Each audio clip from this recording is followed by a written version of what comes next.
Welcome to the People's Guild. Each week we explore the Splinterland universe with guests from all across the mythical land of Praetoria. Join us on our journey as we discuss the evolution of the game, the strategy, the lore, and the exciting path that lies ahead. To support the People's Guild, make sure you subscribe, rate, and review wherever you get your podcasts, and also check us out on PeakD, YouTube, and Twitter.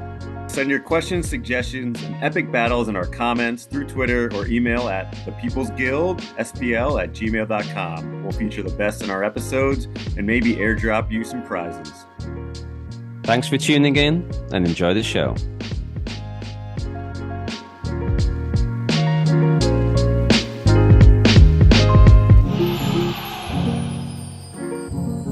Welcome back to the People's Guild. Another week, another episode. This time you just get Hep and I.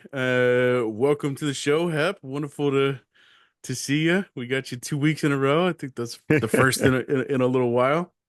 Yeah, welcome to the show, Jangles. Great to have you. Thanks for being here with us.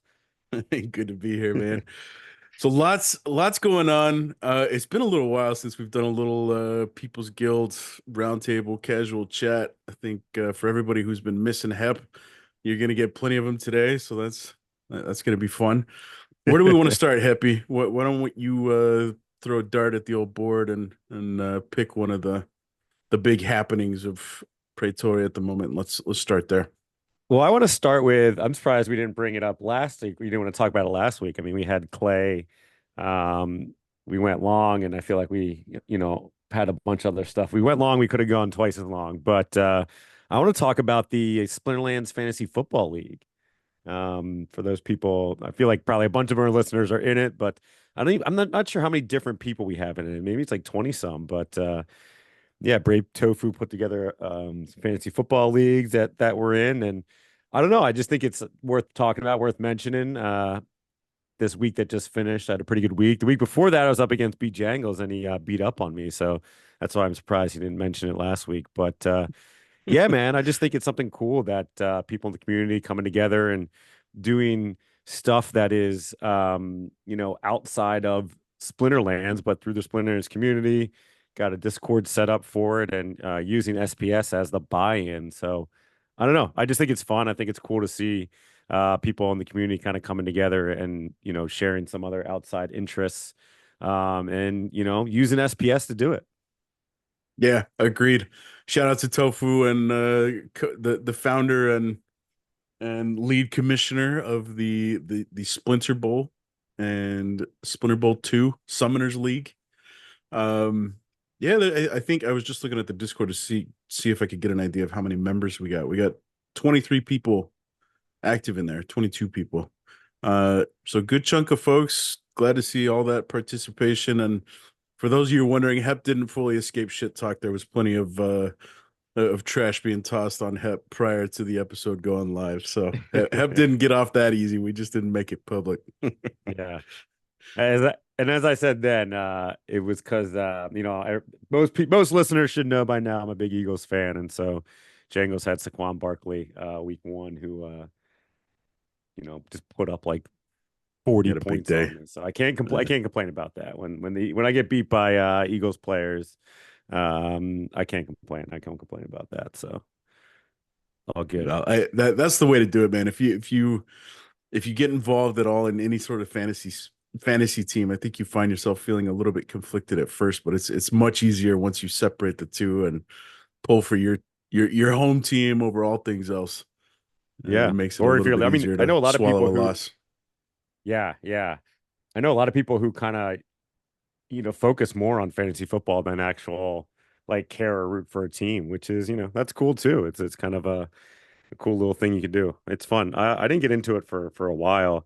Mostly because of the conflict issues, and it took until after the Eagles won the Super Bowl 52 until I finally said, okay, I'm ready to devote some energy to maybe watching some other games here and there, and I was at peace with it at that point. So yeah. Yeah, long time coming, man. Yeah, shout out to the guys in Splinter Bowl. It's been fun thus far. We had 2 successful drafts. We had a really solid turnout for the draft. I was pleasantly surprised with how many folks were active, participating, and did their homework. We got some tough competitors in the league. Yeah, yeah, and I think the Discord is I don't know if it's private or if you can probably get to it, right? If it is just the Splinter Bowl. So if you're listening and you're not a part and interested in just jumping it in to see what's going on, see the trash talk going on, or to try to get a spot for next year, definitely jump in or reach out to Tofu and he'll get you in there. Yeah, yeah. Big pots on the line too. I think buy-in was 4,000 per league, right? Yeah, I think it 4,000 was SPS. 4,000 per league. Yeah. Yeah. So it should be fun. Yeah. Good call out there, Hippie. It's always good to see some stuff outside of Splinterlands to kind of to bond and talk trash with, and this is always a fun one. So yeah, good Yeah, stuff. it's good. Even got I think Joey's got a couple. Breaking Benjamin's got a couple. Does he have just one team or is he in both leagues? I'm not sure, I but think he's in one of our leagues. yeah, he's definitely in at least one. I know. So and I think he's in first place in that league. Hold on, let me double check that real quick. Is he Um, Tampa Hardcore? yeah, he's Tampa Is that his Hardcore. squad? Yeah, Yeah, first place. Put up yeah. So 170 points last week. What a day. Jeez. yeah. So yeah, so there you go. And got some team members in there too. So Yeah, cool. very All right.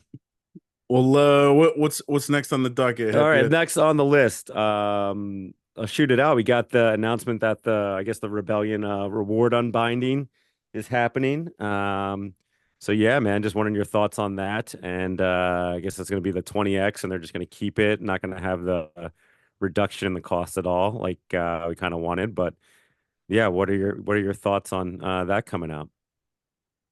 It's a big win, man. I think, I was looking at the market this morning. There's already some cards listed. Anybody who's chomping at the bit to get their GoFoil Olivia maxed, they are going for a cool $75 right now. Per BCX. So hey, it's our buddy Paul TRX.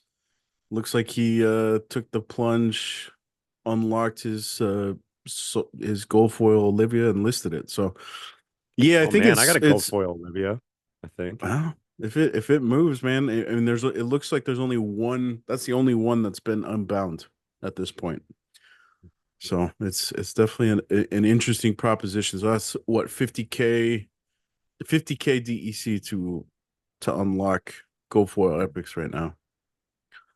Um, honestly, I was surprised it came as quickly as it did. I knew that the team was going to honor the proposal. We put the proposal together. I'm going to shout out our ourselves in the community for working together to come up with a fair compromise on what early unlocks should look like, and we got it across the line, and the team stuck to their word and honored it and made quick moves to make it happen, which is pretty cool. And if the Chaos Legion unlocks is any indication, I think this is ultimately going to be a really solid contributor in the overall picture of keeping DEC as close to peg as we've been in a long time. Mm. Yeah, remains to be seen, but on day one we've already got there's decent chunk of cards on the market, and yeah. Yeah, yeah, it's awesome. Yeah, and I think that's a good point worth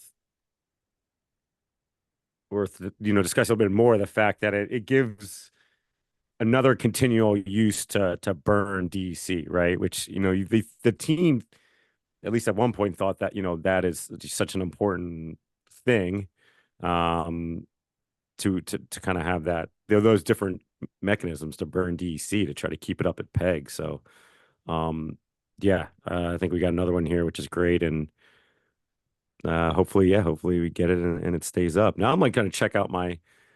Yeah, there's not a lot of not a lot on for sale yet because I got actually hit some good gold foils, um, some gold foils rares like the Night Reaper and stuff like that. So Olivia, um, Kazai Conjurer, I don't really know, but yeah, have to Are see. you Check, getting keep close it on the market. on what's your pursuit of gold level soulbounds looking like thus far? Are you getting close on anything? I'm getting close on a bunch of the epics.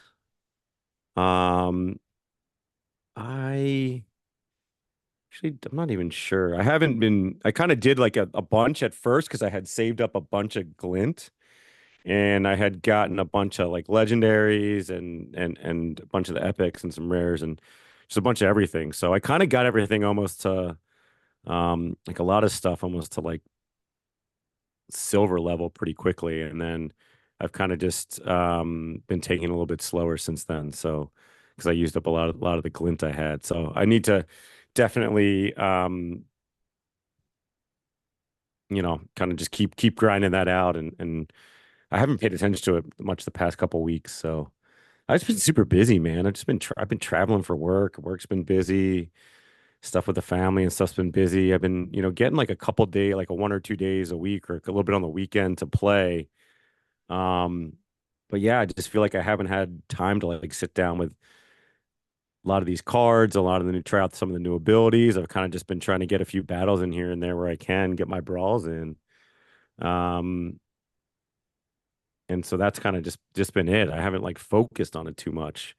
Um, how about you? How close are you to having like a full set for diamond for max level? Uh, so like you, I went really hard the first couple of seasons. I think I was top 20, top 25 in Glint coming into this new batch of Soulbound cards, and uh I ended up taking the plunge about midway through last season and ended up burning quite a bit of the Chaos Legion cards. I was expecting maybe a little bit more incentive to kind of unbind those and get them listed or trade them for some other stuff. And it just never came to pass. So I ended up burning a good chunk for about another million glint. And it's paid off. I've got most of my common regular foils maxed. Uh, I've got a couple key rares max. Commander Slade. Uh, I think he's going to be one of my favorite cards. That card is absolutely awesome. Yeah. The backfire, the dodge, yeah, it meshes so well with what water is doing, and then of course the reflection shield. And in the face of Tofu, who seems to be dominating the meta, Commander Slade, he's Mm. despite the looks, he's a proud vegan. He munches all tofu all day. Um, and the Chaos Adjutant. It is the 5 cost magic scatter shot. It gets poison at the top. That's the other rare that I've managed to max thus far. And man, that is a great card. Just having the additional acid shooter type um hmm card to flick in the back and just drop poison across the whole team. So those are the two that I've managed to max thus far on for anything above common. I've completely ignored legendaries thus far. I just feel like there's maybe one or two that I think are probably going to be meta, but um yeah, I just can't justify the the cost that's Mm. there to gamble on the legendary only draws. So I'll just kind of yeah see what I get with chests. I really like that Chaos Battle Mage, that ranged attacker with the piercing and the rebirth. Oh yeah, I feel and the like that's the divine one I've shield. drawn the most of, um, for whatever reason. But I've used that card and that's fun. Commander Slate, I haven't used that yet. I really want to like get figured out and get him into a battle, but I need to look at that. Yeah, great card. Yeah. Well, for those that aren't aware, you have access to fully maxed uh reward cards, promo cards through the modern ghost card challenges in the game. So that's a fun way to kind of, get your rocks off and go sample out some of these cards, help you make some decisions in terms of, where to allocate your glint expenditures to and see which cards you want to pursue. Perhaps look at the secondary market for some of these cards to get them to the next level. Um, yeah, we're that much closer to kitchen table game mode for all, man. I feel like we're gonna get it sooner than later at this point. Nice. Yeah. So slowly but speaking of new surely. cards, Hep, shout out to the Brawlers, the YGG Brawlers, and the wider YGG group. We've gotten a glimpse of the latest and final airdrop conflict card for Rebellion. Nidhogger. He is an absolute beast. Um, you've had a chance to take a look at this card and gather some thoughts around what he's going to mean for Team Hep. Yeah, I mean, it looks awesome. I yeah, I like it. I like being able to assign the tactics to three different people. I feel like the force reduction, isn't that big of a drawback. Um, just because I don't know, when you have that many, if it's a high mana match, or even if you're just going to use it when you're not taking that match, you're typically throwing something. You have a throwaway card in there anyway, right? So, um, the one thing I wanted to ask you about is the execute ability, because I only have the one card, the Thanalorian Blade, and only used it like a couple times, and I feel like it's never triggered. So, like, what's your experience been with that ability, and what are your thoughts on it? Experience, no. I don't think Okay. I've played against it yet. I definitely haven't gotten it into my lineup yet. Um, I'm getting close to having it maxed out. I feel like with Tofu kind of dominating stuff right now, it's a little bit of a risky play if Earth is on the table, Mm, just because you know you're getting thorns thrown hmm. back at you. Um, but I think it's a completely different ball game with Nidhogger. I'm wondering, if you toss something like Chaos Dragon out there, who's got Execute, how does Execute interact with Scattershot? If I hit monster A and it falls down to one health, Scattershot triggers again across the board, or yeah, something like Chaos Dragon is going to be absolutely filthy, I think, with Execute, if Mm, that's how it works. And the +2 speed is just, speed is continues to be the name of the game. Um, yeah. but yeah, I'm with you, man. I don't feel like the force reduction is that big of a deal. Shout out to 1258. I heard him talking about him thinking that Nidhogger is going to be the staple anywhere between like 30 and 60 mana, which is not really a big deal Interesting. to fill up with Yeah. the Dragon Squad paired with somebody else. But he brought up an interesting point that 99 mana, that's where you're really going to feel, I think, the full impact of the force reduction.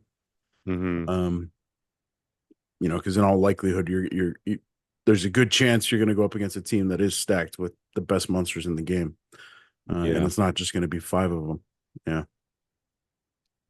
Yeah. Yeah. It's interesting. Yeah, that's the thing about the execute, how's it going to work with different attacks? We'll have to see. Do you think is that the tactics you're eyeing up the most? Is the speed and the execute, or do you think that, the blast and the death blow?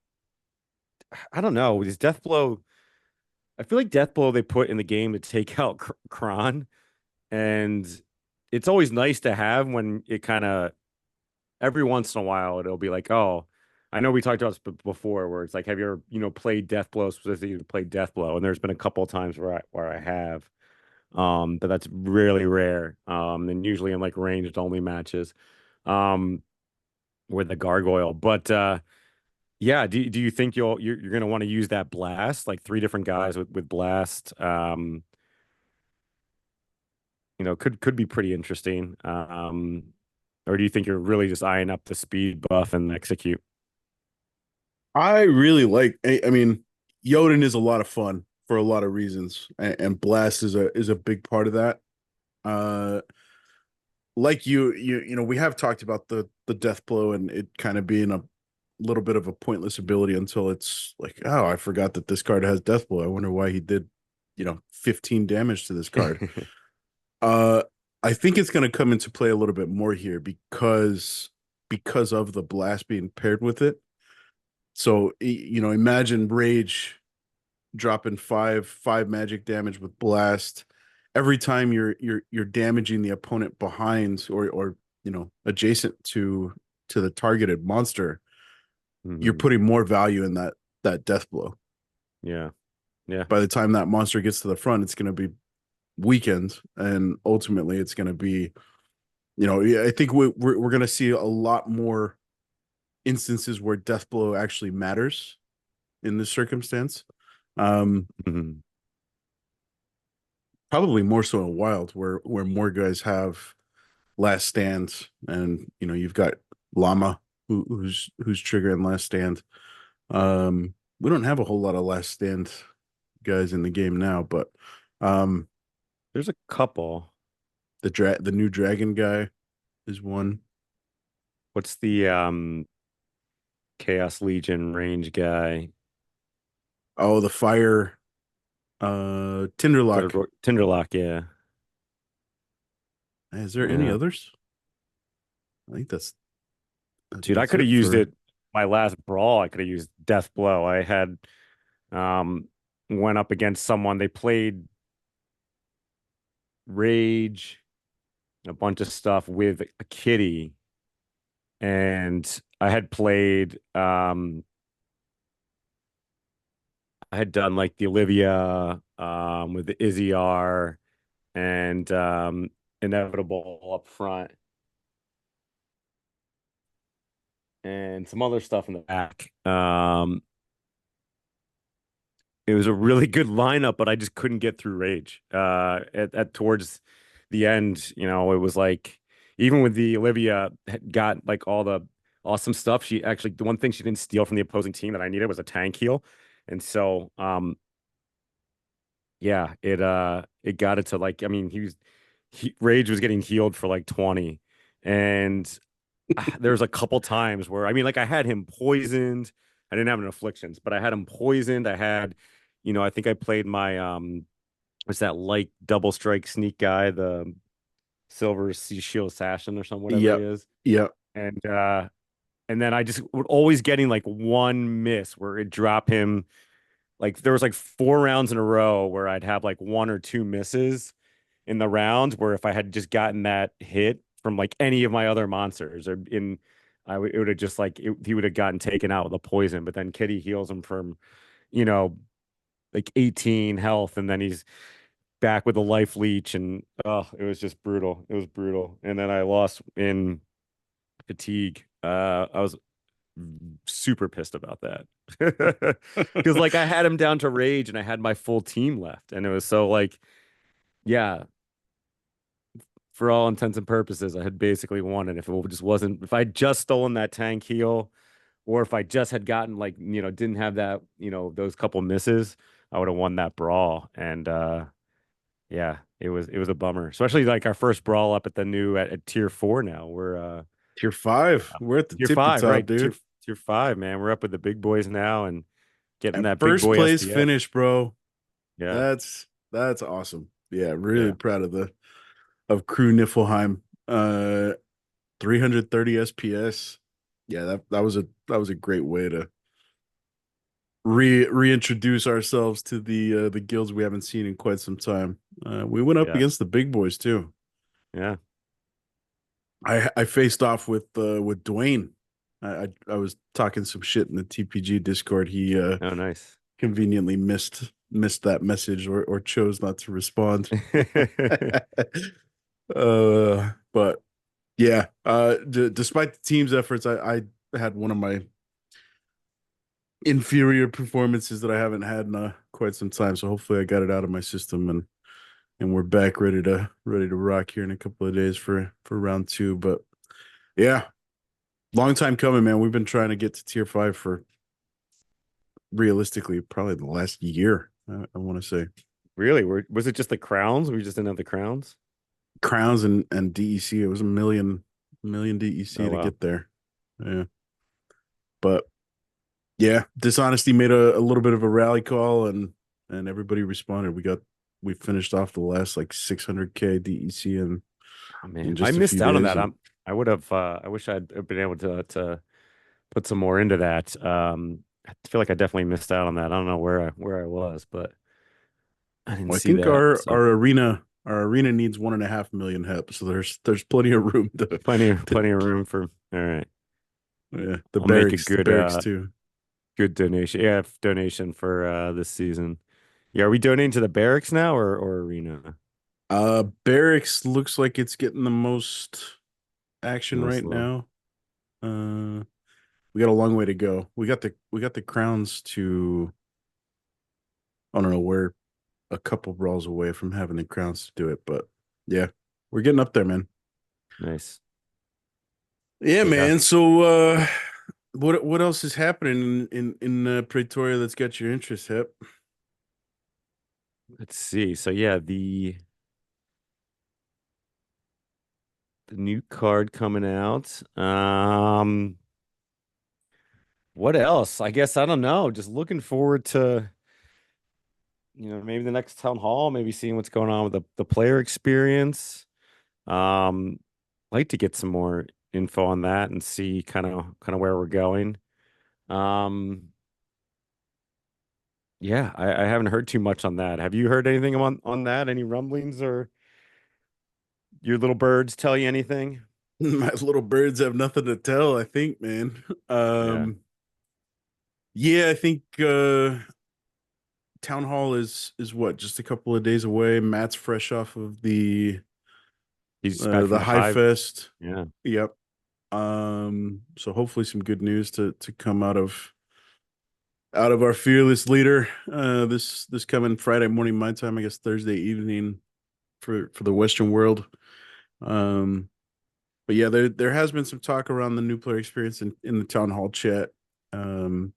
Couple of suggestions around, potentially opening up a separate league format that's completely free to play with, max cards per league and that sort of stuff available for players to play, and ultimately allowing for a free to play app in the App Store, and hopefully get players hooked on the gameplay and, start dropping in, hey, you could have earned XYZ SPS had you been playing with real cards in the real game. And Nate came back and responded verbatim. A lot of what you just described is already being designed. Not exactly, but pretty close. Whether it stays part of the initial launch is yet to be determined. So yeah, hopefully you're right on there in hoping for a bit of an update on what new player experience looks like. And yeah, we were talking about it the other day. A couple of the Team Possible guys hopped on a call in their guild, and um the the question of new player experience versus this big marketing push that's supposed to come versus the potential mini set or core set. I feel like it's really kind of critical decision making time in terms of, when do we cross which bridge, in what order do we cross these bridges. um because I think it was with Bronze Dragon, you and I were talking about what does the next core set do for modern. And of course liquidity is a big question, match liquidity is a big question, but yeah, also marketing push. Like, how bad of an experience would it be for a brand new player to come in and, see the prices that are available on Chaos Legion, only to buy in and get the notice later that actually these are not valid for modern here in about 6 months time. um yeah. yeah, so just, yeah, those three key items. I think we got to be very careful and calculated in terms of how do we address each of these, and in what order do we address each of these, and kind of lining up our cards to pull the trigger on each one of them. Well, what are your thoughts on that? What do you think? I mean, you would think that, I mean, and Matt has said this, right? That getting a kind of a new player experience tutorial thing rolled out is basically a prerequisite before a marketing push. I Do would you, completely agree with that. I think yeah, new player experience should take priority above all other things at this point. All hands on deck. Pull Cryptomancer off of land. We need to have top tier new player experience ready to go. With or without a marketing push, that needs to be, in my mind, that's priority numero uno. I think core set should probably be here before we start a marketing push.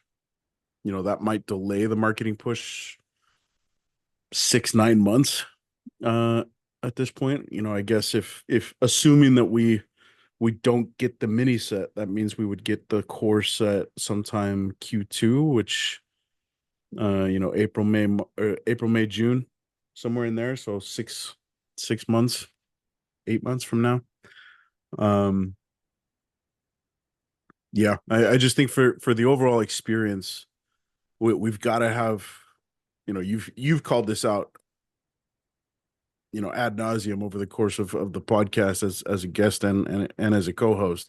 We've got to have packs available on shelves when new players come in, and for all intents and purposes, most times there should be packs on shelves. So I think that has to happen before we start making a significant marketing push. I mean, we're already getting folks activating accounts. They're just not converting into spellbooks. So, maybe we start to see that number crank up a little bit naturally on its own as we see bits and pieces of the new player experience start to trickle into the system, and continue to fine tune until the next core set is ready to launch and coincide that marketing push with the next core set launch. Yeah. I think that'd be great. Though I think, like, I don't know, does that push the marketing push out a little bit further than people would like? Because we need to think about it too. If, like, runway for the team is an issue, then we want to have the funds available for the marketing push, right?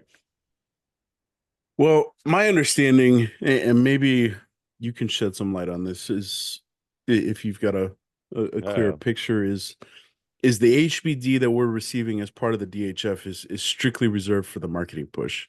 I'm looking at the Splinterlands wallet right now. We've got just shy of 78K. For those that haven't seen, we unfortunately have been defunded by the Hive community as of a few hours ago. We've missed payment the last 4-5 hours at this point. So we've got about 1 million Hive power coming online from the DAO that should get us back above water in the next couple of weeks. But between now and then, I don't know if we're going to be able to achieve payout status again. Assuming we don't, I think we just got to look at it as stockpiling our marketing fund between now and whenever the next core set is ready to go. And in my opinion, why make the marketing push? What are we marketing? The game. We don't have product on the shelves, but we're going to market the game. I feel like we've got to have product available when we're and new product available in plenty, in mass, in order to see a successful marketing campaign. And if it comes, if push comes to shove and the team is seeing its runway dry up, I would expect something like the Rebellion core set proposal for the DAO to come through, maybe as early as November, December, January, saying, hey, pay us now, or in installments over the next 3, 4, 5, 6 months until we deliver the core set, because we need some funds to keep the lights on for the team, which I would not at all be opposed to. I feel like that's, it's a win for everybody at the end of the day if the game goes under the DAO is pointless. So Yeah. what's your thoughts on mini set versus core set? Have you had a chance to kind of think through what it is that you would like to see and kind of in what order? I haven't. I mean, yeah, to a certain extent, I'm still trying to wrap my head around a lot of the new abilities and reward cards and the promo cards and the conflict cards. Um, so I don't know. I mean, I sort of like the idea that the promo cards were going to be the mini set, kind of take the place of the mini set. Um, and I thought that was a cool way to do it because then it was like you could kind of buy the cards you wanted. You weren't kind of just buying a bunch of cards to try to get a couple cards you wanted. Um, though I don't know. I've always really liked the mini set cards too. Um, Rift Watchers I thought had great cards. Dice obviously had great cards. Um, so I think it's cool. I just to me it was kind of like we decided we weren't going to do it, and so let's try it this way. I don't know about kind of going back on that and then doing the mini set. What more? What do you like? What do you want? Right? I mean, I think for like the mini set and that second set of reward set for Rift Watchers and Chaos Legion. It brought out sort of introduced us to weapons training and martyrdom. And, that was cool. Those were like really cool, really exciting things because they were, new abilities. We hadn't really had many new abilities. We had a few with Chaos Legion, but, Chaos Legion and this Chaos Legion ward cards have been out for a while before we got those. Um, and so it was sort of like a refresh and it was exciting. I think while it's exciting to get new abilities with the conflict cards and a bunch of the new stuff with the new reward cards, when you drop 8 new abilities in 6 months, 3, 4 months, it does kind of take away, I feel like, from the excitement of it because the novelty is not as novel anymore, right? Because it's like, well, if you're always just getting stuff new, you're just kind of getting used to that, and it's kind of like, well, what are they going to do? So that's, I guess, a very long-winded way of saying I just can't envision the mini set at this point. I can't envision what would make me excited about it. What kind of balance we would need to like. What do we need to balance out that it could do, or where could it add to it?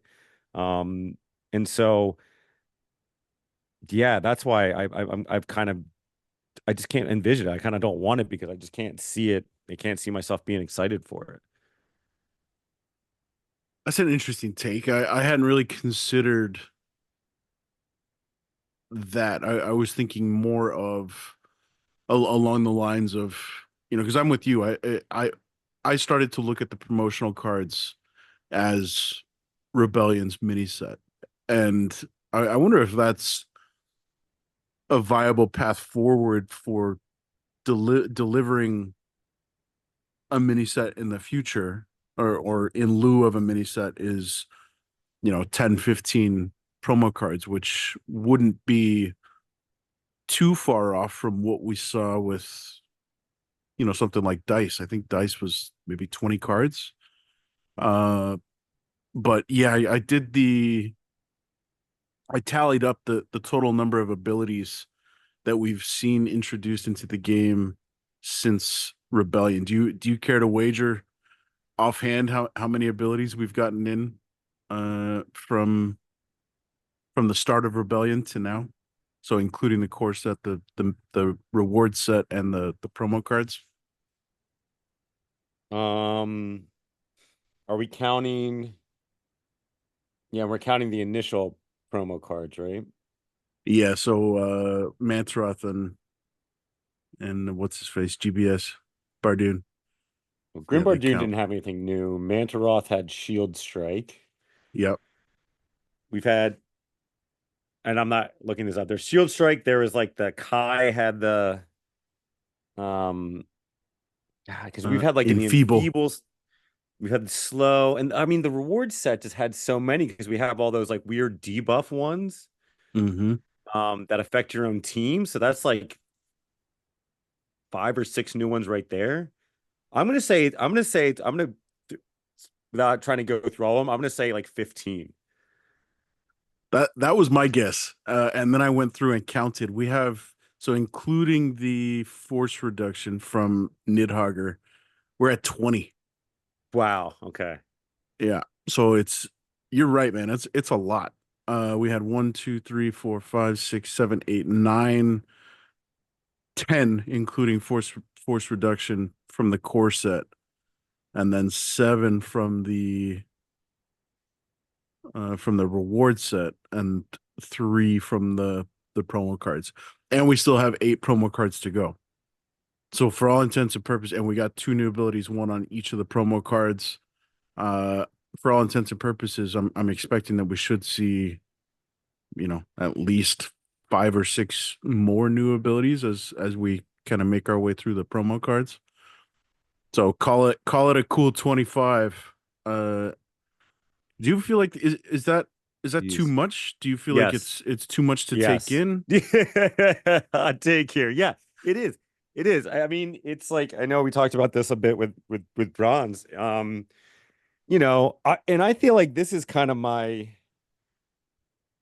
part of the it's part of there's a lot of reasons why I haven't been enthused and psyched to buy a bunch of the new cards or even try to get the new summoners right away. And um, and part of it's to beat my old drum about, without the league levels anymore. I just don't feel like I need it because I feel like they're more clustered up to the top, and I don't see them a lot. Um, I feel like the cost issue. I'm hoping the cost kind of goes down. But yeah, it is kind of almost like analysis paralysis, right? Where you have so many options. It makes it tough. Like when you had to introduce a couple at a time, you had a lot of and you had a lot of experience with the older stuff. You could kind of see where the synergies were, or the strategies. You could kind of develop them. But when there's just so many all at once, it's almost like are you starting back over, right? Or do you just want to be like, well, I don't have time to figure all this out in 2, 3 minutes. I'm just going to kind of play the meta I know to play with maybe slight variations, right? Which is what I typically normally do. So, um, yeah, it seems like it's over. It's a little overwhelming to me. And I granted that's probably because you know, I'm not playing the game as much as I was before, right? I'm not putting in, 20, 30 battles a day, every day. Um, so maybe that has a lot to do with it. Is that With is that the kind of not cause, being or able is to that the adapt. consequence? You know what I mean? I mean, is Yeah. that because life is Well, so busy, or is that because you've just found it too overwhelming, and in I think in it's conjunction with all the other stuff?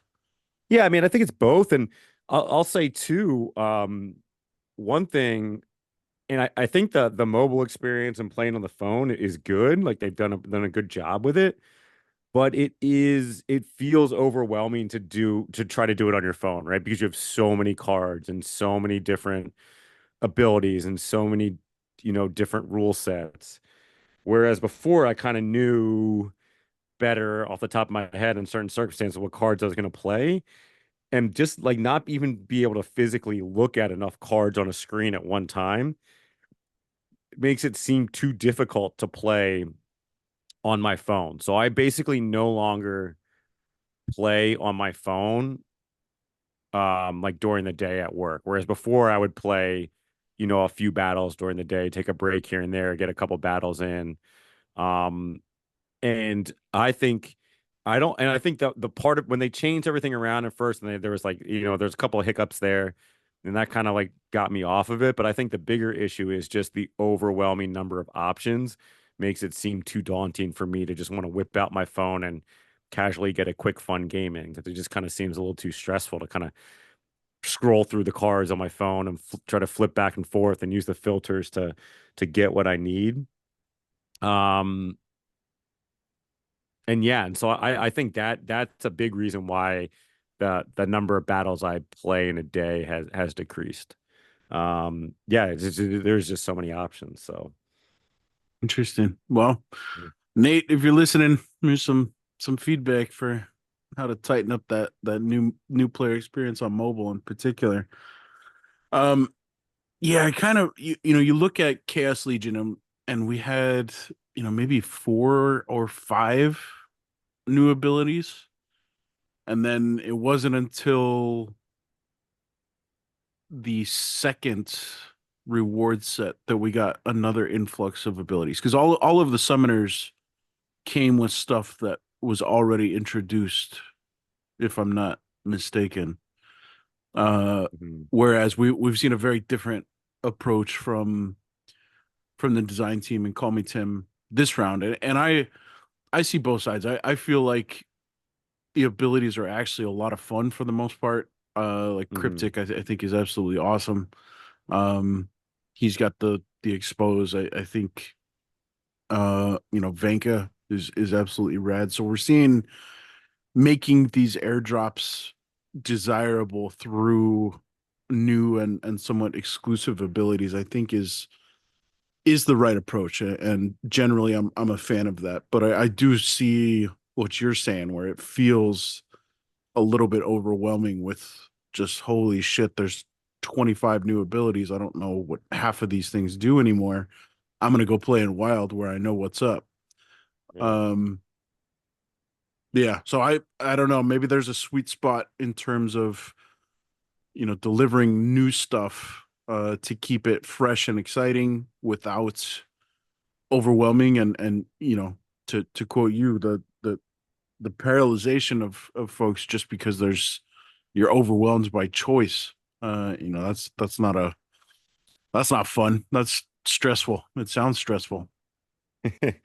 And also the abilities are very cool, and they're interesting, and they're fun for sure, but the abilities themselves have gotten more complicated, right? Because think about, okay, when Manoroth came out, shield strike. Okay, now this guy attacks with a shield. Like, okay, that's cool. Or, think about martyrdom, like everybody gets, it's like bloodlust, everybody gets a +1 thing. Okay. Weapons training, the weapons ability. And even that was like, okay, well, how does it go? And there's caps to it, and there's all these like contingencies. But now with, Mimic, it's like a paragraph.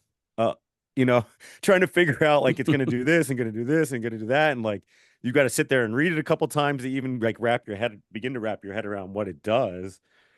And I feel like expose is kind of like that too, where it's like, well, yeah, and then how does cleanse affect it, and how does this affect it, and what will it actually do, and what won't it do? And um so I feel like the abilities themselves are getting more complicated.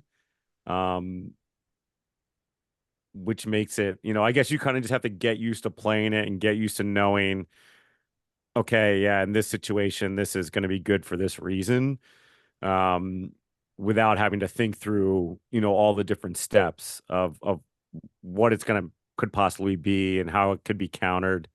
Um, yeah, but yeah, just that too, where the abilities like it execute, it's like, well, it'll attack, and then if the thing has like less than 2 health after the attack, it'll trigger an attack again. Um, Well, which let, is, let me ask yeah, you which this, is, Hep. Let me counter yeah. this whole argument with the idea of, when we had Call Me Tim on, and Call Me Tim, if you're listening, you're always welcome back. We'd love to host you again and kind of pick your brain on all this stuff. But maybe the thinking is, once Chaos Legion leaves, are there going to be a slew of abilities that leave with Chaos Legion? So Rebellion is just kind of serving as the new baseline. Uh, Yeah, you know what I maybe. I mean? mean, we asked that too, right? Because we've said that we've talked about that a number of times where like it'd be cool if certain abilities are with certain card sets and then you don't see them for a while, right? And so to Right. kind of drive value to those cards, like you don't see martyrdom anywhere but those those Chaos Legion cards that have it. You don't see, yeah, maybe you don't Force see field. exposed Yeah. anywhere to, or what's that? Force field. Yeah. Yeah, force field stuff like, yeah, that sort of stuff. Like, that would be cool. And anytime we've asked Matt that, we asked Call Me Tim that. I feel like we've asked Nate that more than once, and it's always like, yeah, that's something we talk about it or we're thinking about doing it. Um, and yeah, I would kind of love to, and I guess I know they don't want to paint themselves into a box. Um, they don't like to do that, and because if they decide to change for whatever reason, Well, or they you decide, man, said yeah, exactly. Then episode people get pissed off. 113 of the People's Guild. But you're just like I think it would be cool and exciting, and it would make more. It'd help make more sense to and bring some more clarity. To be like, yes, like this ability is gonna be in this card set, and you're not gonna see it at least until this card set rotates out of modern. That would be kind of interesting, right? Like I feel like that would be, I don't know. I feel like that would be cool and that would be good to know. And that would not just drive value for cards, but just kind of bring some clarity to, okay, this is kind of the direction they're going to be going with things and how the meta is going to take shape in the future. Um, I kind of feel like they have to yeah, take that route. Like the weapons training stuff, I think is a great example, and it's kind of the trademark of Rebellion, right? Because we've got these really powerful non-attacking monsters that you can pair with some really powerful weapons trainers. We haven't seen any of the new rewards cards have weapons training. None of the summoners have granted weapons training. None of the promo cards have granted weapons training. So maybe mhm. that's, kind of the meta that has been brought into the game from Rebellion. It's going to be strictly Rebellion, and to your point, we wouldn't see more weapons training come into Modern until um the next set. Uh, I think there are a couple of splinters that don't have weapons training outside of the Chaos Legion rewards cards. So maybe that's where, so like life and death. Neither of them have weapons training from any of the rebellion cards. So maybe that's where, the next set can offer. Yeah, I don't know. Uh, Yeah. but I'm And I with don't you, know man. I why would I'm love kind to of, see that approach. yeah. I don't know why I'm kind of like hung up on this or why it is such a big deal to me. I can't, it seems like I can't really articulate it. I can't give you a valid reason why, but I just feel like it would just, maybe it's because I feel like it would show a better sense of direction as opposed to we're just making ad hoc decisions. Um, I feel like it would give me greater confidence and in that they have sort of this sense of direction laid out and planned out. Maybe that's it. Maybe that's what I'm craving. Is to not just think it's, stuff is just a bunch of band-aids here and there.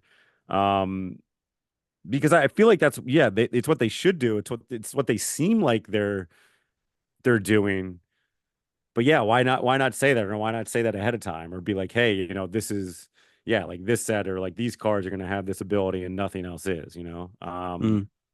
Yeah, Well, I mean, to be fair, Rebellion is the first era of not Matt making and designing the cards, and maybe that's what Call Me Tim's got in mind. I'm not going to speak for him, but um, yeah, it would be cool to kind of just have it, out in the air that, hey, this is the era of weapons training, for example, and you're not going to see it again for a couple of years because ultimately that's going to drive, like, there's no way that you're making modern leaderboard without somebody like Rage or uh Dark Dead Blast or, you know the Moxie and Rebel weapons training is so critical to winning matches these days. And if it's exclusive to Rebellion, you know, that's great for Rebellion. That's great for Rebellion owners. But until it's brought out in the open and confirmed that hey, it's you know it is exclusive to Rebellion, I don't know if the market is necessarily going to respond.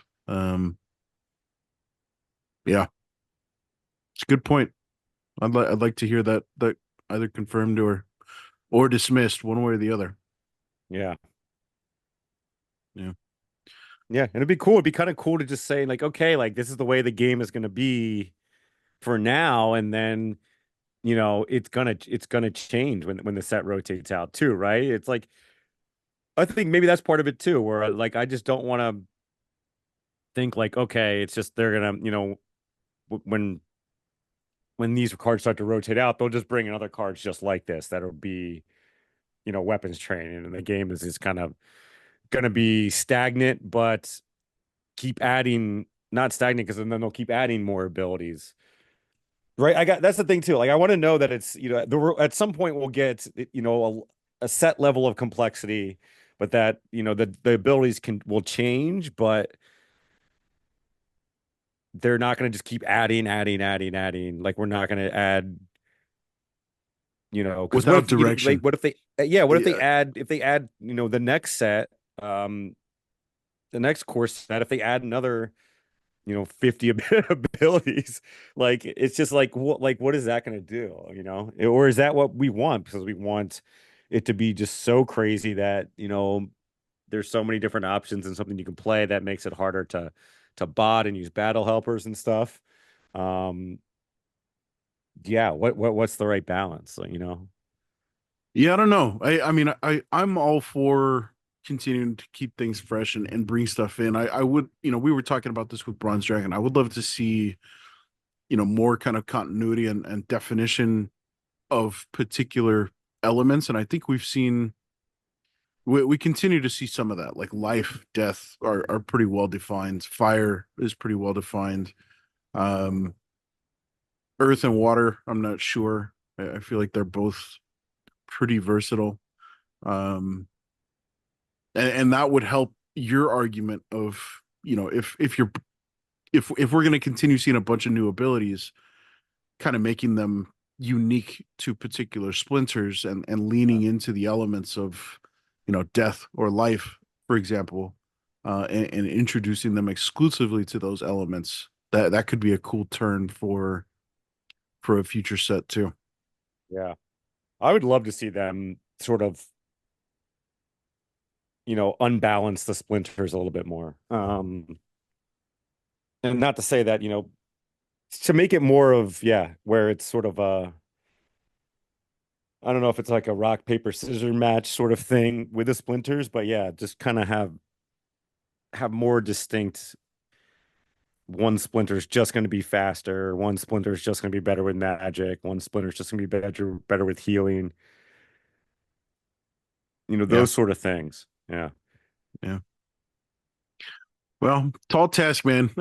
I think I know. Easier said we than done. I know we, I can't devote my time to do it, but well, I think when we introduced Call Me Tim, we were both very quick to say, "Oh man, this guy's got the dream job. I want this job. I'm so envious of this guy's job." Uh, it's a hard job, man. There's a lot that goes into like keeping this yeah. stuff all in check and in balance.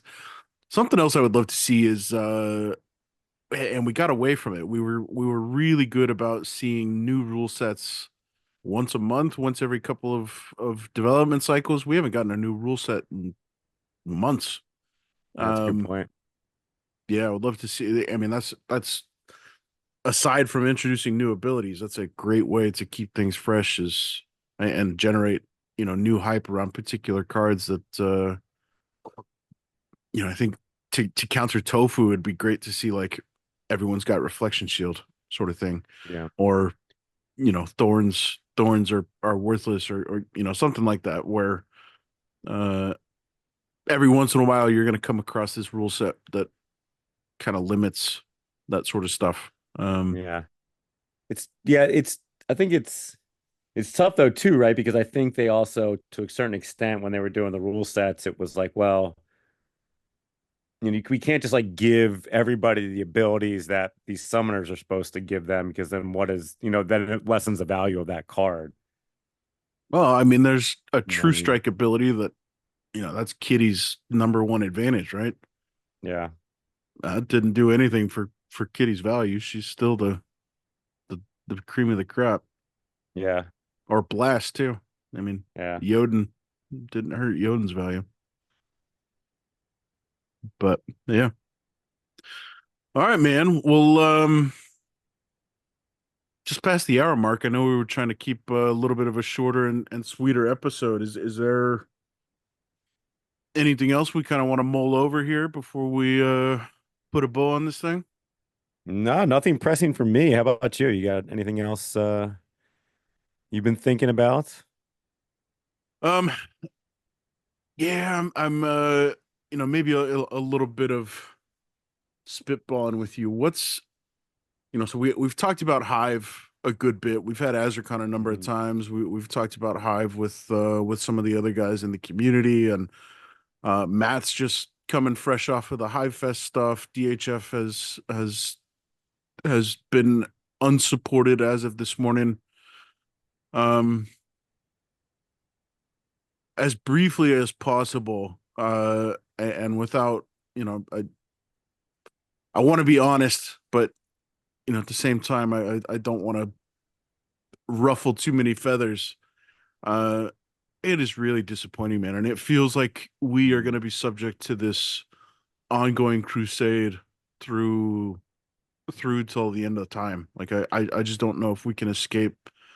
I thought that the most recent amendments to the DHF proposal, where we're supporting the Hive community and buying in all this HBD and Hive power, staking everything, and committing to holding on to that stake for X number of years. I felt like that was what it was going to take to get us successfully to the other side of seeing a successful ongoing support from the DHF, and it feels not good, man. I'm really disappointed to have seen us falling under yet again. We were sitting like 500K. I checked last night actually. I was just kind of cruising around and just thought I'd have a glance, and we were sitting 500K. We've been sitting at 500K in above the DHF return proposal for a number of weeks at this point, and to see it get eclipsed this morning, it's just discouraging, man. I just don't understand what it's going to take for us to stay afloat in Hive. Yeah. I know what Azarcron would say. He'd say, if you don't like it, then you got to buy more Hive and upvote the proposal. We're trying, man. I think we're gonna hit 10K this year. I'm really confident. Nice. But I mean, the reality is that's just a drop in the bucket, dude. Like we're Yeah. talking millions 100,000. millions of Hive that are Yeah. are at odds in this thing. So as of right now, it's 35.82 million for the return proposal, and we are sitting at 35.78. Um, yeah, so we're about 40,000 below. So That's so let's 5,000 would make a difference, but it still wouldn't get us over the line. is that so wait, is that's Hive, right? It's like staked Hive. It's not HBD, right? Correct. Yeah. So Yeah. Hive power is equivalent to Right. your Hive stake. Yeah. What is what's Hive at right now? Actually, let me pull it up. 19 cents Oh on the boy. dot. It pumped a little bit a couple hours ago. It was up to 20 cents, but yeah, So how it's short are we? We're like 20,000 Hive 40K, short? 40K. 40K? So Yeah, for that's everybody out what, there, every grand, seven and a half. the first of the month every month, Hive has a power up day where you get some bonuses for whatever you power up. And Waskell and I used to do participate in the high power up day, and maybe folks are just unaware, but you do get bonuses. We got the first coming up in 2 weeks from yesterday. Would be good to see some folks kind of take advantage and get their own Hive wallets powered up a little bit more on the first every month. I've got some DEC lying around. Maybe I can allocate some funds that way and start chipping away. But yeah, Yeah. No, yeah, it's I think in Azercron for sure drove this point home an episode when he was on a few weeks back, but we're not two different communities, we're part of the same community. We're, symbiotic relationship, very beneficial for each other. So yeah, man, it is this point. It would seem, it would great to see everybody working together better for the betterment of both sides of the coin. So yeah, I just think that, yeah, hopefully we'll get back up over there. You never know. You never know what it is, right? Because that could have been someone who, something happened and they had to, pull their hive out to sell it to cover some funds for something else that they needed that was more important. It's not necessarily someone got pissed off at Splinterlands or something, or wanted to kind of defund it for that reason. With these things, you don't know. I mean, you never know, right? yeah, you I don't don't know. know. You can't take it personally. So yeah, I just hope we can get back up over there and over the limit. And yeah, because I think it's definitely in everybody's best interest. Yeah, I would agree. I hope you're right, man. And I'm sure we will get back above it. It is a little deflating and discouraging in the meantime to see us, kind of wavering back and forth between supported, unsupported, and every hour that we're not supported, we're missing out on 100 plus HBD, which and adds up pretty quickly. So Yeah. Yeah, I don't know, man. I don't know if there's probably, people out there who, view Hive kind of solely as this, blogging and social media kind of thing. And, maybe they just don't think, that they don't see it as like a full sort of blockchain that can support different apps and games and things like that, which, I don't know. That's unfortunate because I think it's a great place for Splinterlands. And, if you're going to want it to be something that's just so limited to one certain thing, um, you're just not going to be able to build as big a community doing that. yeah, There's going to be that sort of thing. Though there was something on, I feel like, what was that? There was like a social media thing on I don't know if it was a base or something I was just reading about the other day that just basically went under. The founders like walked away, sent like burn like sent everything to like a null wallet, and so that they like can't make any changes or anything to the protocol. Like, forget what it was called. I don't know if have you seen it? Did you see about this? I don't Mm-mm. remember what it was called, but yeah, it was basically something that's trying to do like kind of something similar to what Hive is, but on like Ethereum's base layer. And um yeah, the people kind of just like walked away. Ouch. It just wasn't working out, and um user numbers tanked on it, and they just kind of like burned everything and walked away. But yeah, so yeah, I mean, it's why, it's great that Hive's been around for so long. Spoon has been around for so long. So hopefully, people can kind of see that it's good for everybody. Yeah. Well, one more thing on Hive. I don't know if you've seen this yet, but I've started doing this weekly challenge Yes, yes. Oh, I did. thing. That's the one thing I did want to talk about. I forgot about that. I want to see how that's going. Yeah. So last week we put a bounty on good old Yabba. Got a Yeah, couple that's of awesome. Yeah, I think a lot of people had some fun with that one. We had shout out to Tofu for participating and Yeah, I saw winning. Tofu's match with him. That was good. He always does such a good breakdown on the PT post of the matches and stuff with like the screen grabs and his narrative, and that was super cool. I think I wanted to talk about that last week, but we did not have any time. So thank you for reminding me. I did want to bring that up today. I don't know why it slipped my mind. Yeah, yeah. Yeah, so Tofu ended up winning, so he's getting 50% of the article rewards for this week's challenge, but also honorable mention goes to Ghostly BG, Javis, and Sadie for participating.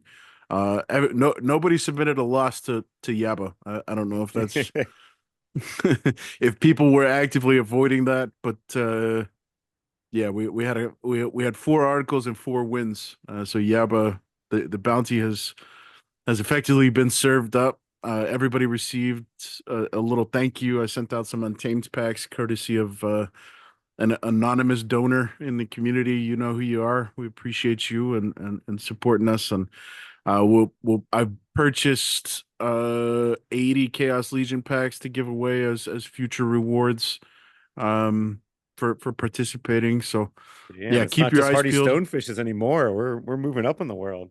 Oh boy, yes sir. So this week's challenge, on the cusp of getting the newest summoner in the game, Elias Max Pruitt, the life water guy, um, asking for a little bit of a forecast. Which monsters, which lineups, modern wild. Where do you think we're going to see the biggest beneficiaries, and maybe some counters. I hope some people get creative and in conveying their thoughts for what this guy's going to bring to the board. And yeah, we'll be continuing to give stuff away for participation. So head over to the Peak Deep blog, give us a follow, make sure you tag with TPG Challenge so we can keep track of any submissions. And yeah. Yeah, and come on and definitely do that, and feel free to come into the Discord and throw the battles in there. Do we have a channel set up for that?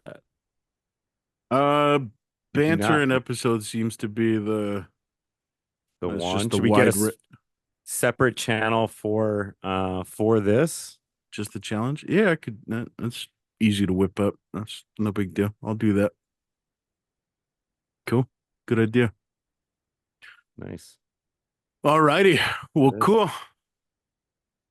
Think we're ready to wrap this thing up there. Happy? Anything else? All right. Yeah, I'm sure everybody's sick of listening Happy to Jagger our show. voices at this point.